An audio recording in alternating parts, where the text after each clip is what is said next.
Welcome to Pindar Poetry. We hope you learned something new. You start by finding the Efi partition so you can mount it safely. Open terminal and run sudo discutal list. This shows every disk and partition. Look for a small FAT32 partition labeled EFI, often disk 01. Once done, write down that device identifier and its size so you don't target the wrong volume. Make sure to use sudo to avoid permission errors. This step prevents accidental modification of your main Mac OS volume. Next, you create a stable mount point and mount the EFI so you can inspect files.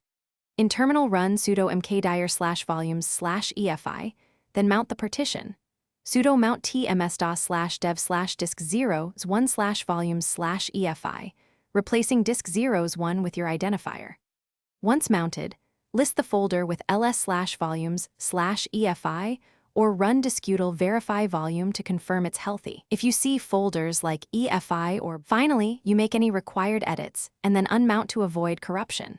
When done, run sudo umount/volumes/EFI or discutal unmount/dev/disk01.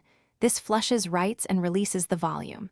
If unmount fails, try discutal unmount force or reboot into recovery and repair the disk. Make sure to back up the EFI folder before changing files so you can restore if boot issues appear. If the system won't boot, restore the backup or reinstall the bootloader from a recovery environment.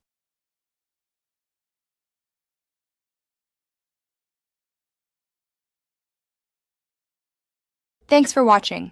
Consider subscribing if we helped you.